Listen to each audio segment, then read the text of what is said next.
They were continuing to read The Pilgrim's Progress. It would be too tedious to tell you of all. I will therefore only mention a passage or two more. When he was come at Vanity Fair, I thought he would have fought with all the men in the fair. I feared there we should both have been knocked on the head, so hot was he against their fooleries. Upon the enchanted ground he was also very wakeful.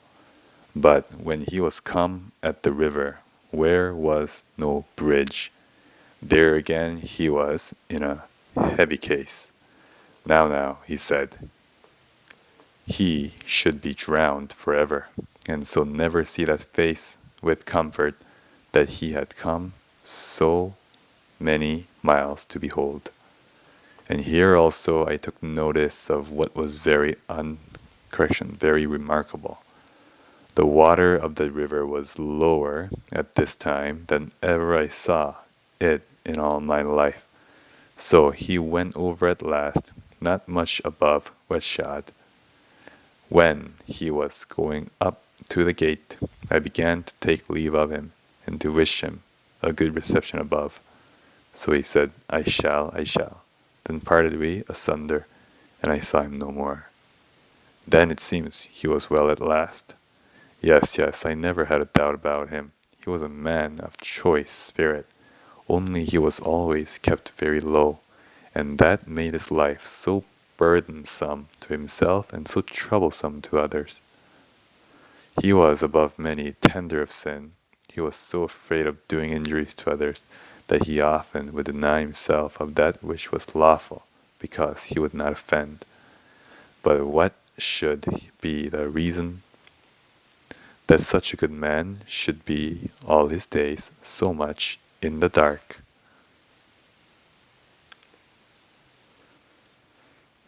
There are two sorts of reasons for it. One is the wise God will have it so. Some must pipe and some must weep. Now, Mr. Fearing was one that played upon this bass.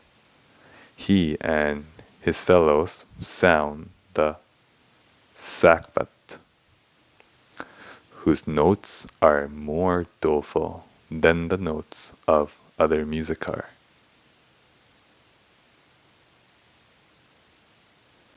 Though indeed some say that bass is the ground of music, and for my part I care not at all for that profession which begins not in heaviness of mind. The first thing that the musician usually touches is the bass, when he intends to pull all in tune.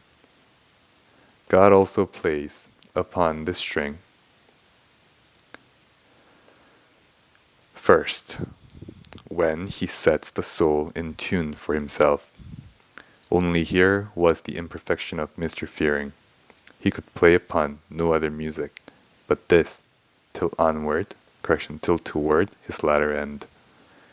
I make bold to talk thus in figures, for the ripening of the wits of young readers, and because in the book of the Revelation the saved are compared to a company of musicians that play upon their trumpets and harps. They sing their songs before the throne. He was a very zealous man, as one may see by the creation with which you have given of him.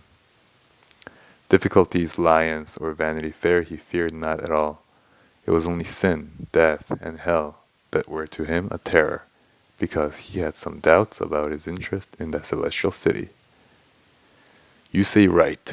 Those were the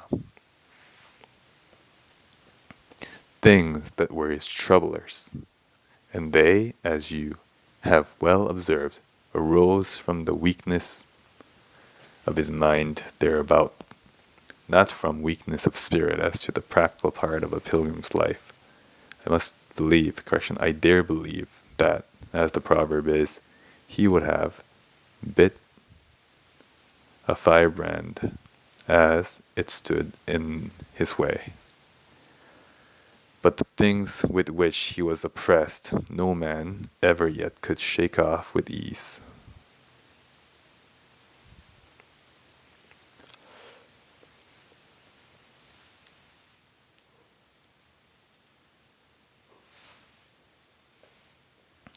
Then said Christiana, "This relation of Mr. Fearing has done me good.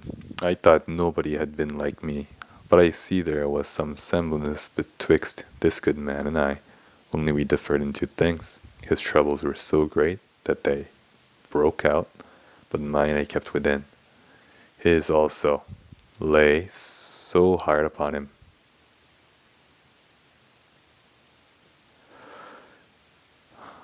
They made him that he could not knock at the houses provided for entertainment. But my trouble was always such as made me knock the louder.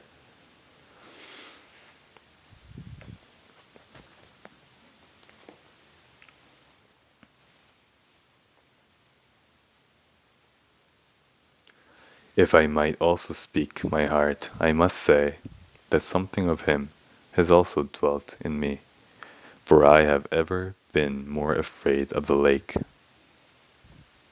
and the loss of a place in paradise than I have been of the loss of other things. Oh, thought I, may I have the happiness to have a habitation there. It is enough, though I part with all the world, to win it.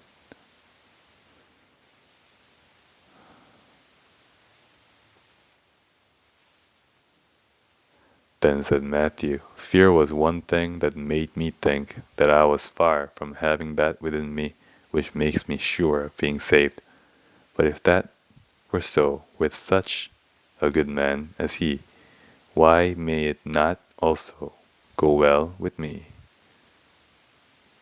No fears, no disgrace, said James, though there is not always grace where there is the fear of hell. Yet, to be sure, there is no grace where there is no fear of God.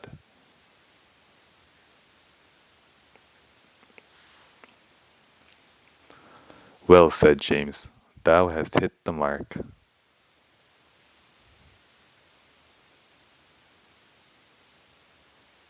For the fear of God is the beginning of wisdom. And to be sure, they that want the beginning have neither middle nor end. But we will here conclude our discourse on Mr. Fearing, after we have sent after him this farewell. Well, Master Fearing, thou didst fear thy God, and wast afraid of doing anything while here that would have been that would have thee betrayed. What and didst thou fear the lake and pit? Would others did so too. For as for them that want thy wit, they do themselves undo. Now I saw that they still went on in their talk. For after Mr. Greatheart had made an end with Mr. Fearing, Mr. Honest began to tell them of another, but his name was Mr. Selfwell. He pretended himself to be a pilgrim, said Mr. Honest, but I persuade myself he never came in at the gate that stands at the head of the way. Had you ever any talk with him about it? Yes, more than once or twice, but he would always be like himself, self-willed. He neither cared for man, nor argument, nor yet example, what his mind prompted him to, that he would do, and nothing else could he be got to do.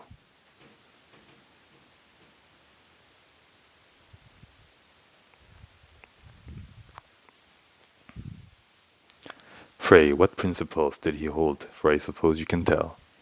He held that a man might follow the sins as well as the virtues of pilgrims, and that if he did both, he should be certainly saved. How? If he had said, it is possible for the best to be guilty of the vices, as well as to partake of the as well as to partake of the virtues of pilgrims, he could not much have been blamed. For indeed we are free from sin, correction, for indeed we are free from no sin absolutely. but on condition that we watch and strive. But this, I perceive, is not the thing. But if I understood you right, your meaning is that he was of opinion that it was allowable so to be. And that's the end of the reading for today. Have a good day.